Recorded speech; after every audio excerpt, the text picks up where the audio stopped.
Allegheny live in Lviv. With Russia's advance into Ukraine slowed to a crawl by a pretty fierce resistance, the Russian military has now unleashed a terrifying new weapon onto the battlefield. The US now confirms that Russia struck western Ukraine with hypersonic missiles, similar to what you see on your screen.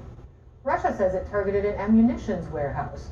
Now, why is this significant? Well, these missiles can fly very low and very, very fast, making them almost impossible to defend against. Now, also another new development. Ukraine says a fifth Russian general was killed last week in southern Ukraine. CNN can't independently verify the claim, but according to the Ukrainian military, the general died in fierce fighting when Ukrainian troops attacked Russian forces occupying an airfield near the city of Kherson. And in some hopeful news from eastern Ukraine, and boy do we need it, the local official says 71 orphans, all under the age of 4 and many with special needs, were safely evacuated from the care home in the town of Sumy. They were brought out by a humanitarian corridor after spending some 2 weeks in bomb shelters. Some will stay in Kyiv for now, and others will go to the west in Lviv. CNN military analyst and retired US Air Force Colonel Cedric Leighton joins me now from Washington, D.C. with more analysis. These hypersonic missiles, why do you think Russia is using them now?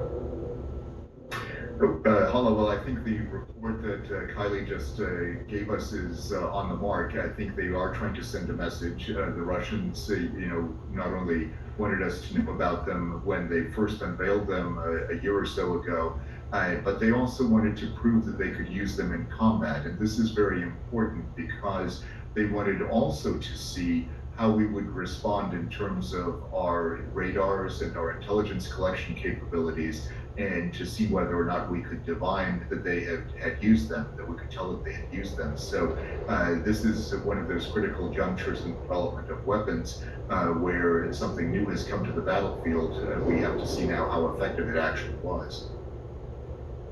And how effective was it? Can we assess that? Well, we can tell based on whether or not it hit the intended target, and it appears to have done so. So not only is it a fast munition, a hypersonic munition, but it's also apparently an accurate munition, and that is worrisome because what it means is that if we don't have the right defenses against something like this, we could be quite vulnerable. Now, the fact that we were able to track this weapon as it was being deployed and as it was in flight to the target shows that we can at least detect it. Now we have to figure out if there are mechanisms to shoot it down or to at least make it safe in that case. So that's I think the big issue here. Sam, Kylie was reporting that the Russians seem to be using more often longer range missiles in the last 48 hours than artillery, which suggests that they're either taking losses in terms of their artillery or ground troops, or just want to stop the type of troop losses that we've been reporting in the thousands. What do you make of what they're doing and the potential effectiveness of switching to that type of weaponry at this juncture? So this is interesting because artillery is generally a shorter range weapon than long range missiles are, and it shows that perhaps the Russians are not as close into Kyiv as they once were.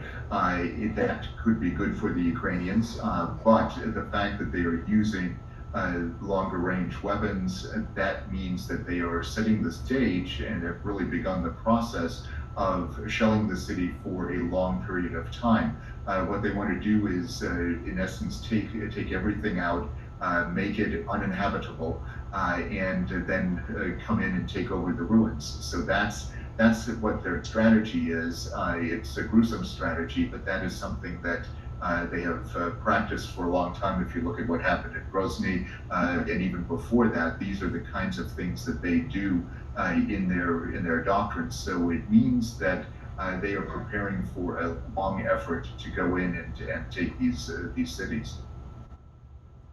But what's the point ultimately? I mean, they thought it would be quick. They thought that they could install a puppet government quickly. It didn't happen. What is the point of eventually bombing and striking a population into reluctant submission, and then trying to occupy a city of 3 million where really pretty much no one wants you there.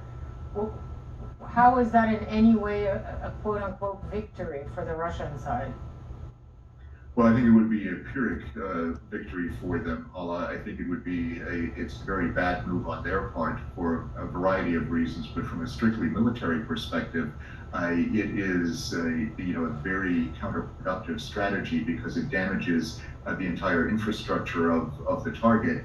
And the country that you occupy should be one that you want to make work for you once the combat operations have finished. That is not going to happen in this case. No matter how much territory they even temporarily occupy, they will never be able to completely subjugate Ukraine. And that is something that I think they're making a very big mistake in. We are here in the western part of the country where there was an air raid siren that went off around 5:30 in the morning. We hear one pretty much every night. And we know that the Russians targeted an aircraft repair facility a few days ago. They really have to block, or at least try to block, these supply routes coming from the west and supplying troops in the east and the south and around Kyiv. Do they have I guess, do they have the resources to continue a fight on that level in a country this size over the longer term, since you were talking about the fact that striking with missiles meant they were probably hunkering down for the long term? They really don't, Hala. When you look at the number of soldiers that they have in place, around 190,000 or so, probably augmented, with a few reinforcements in the next few weeks. I would say that they don't have the capacity to permanently occupy anything in Ukraine except for a few enclaves that they've already taken, and many of those they already took in 2014. So this is, I think for them a very dangerous strategy because it is not allowing them to not only take this territory and keep it permanently, but it's also creating a problem where they're going to have very great difficulty holding it. And in terms of interdicting the supply lines, they're going to try to do that. That's going to be one thing that they can try to do to keep the Ukrainians from fighting to the end. And that is something that I think will not be successful unless they do something completely different and completely unforeseen. All right. Thank you so much, Cedric Leighton, for joining us.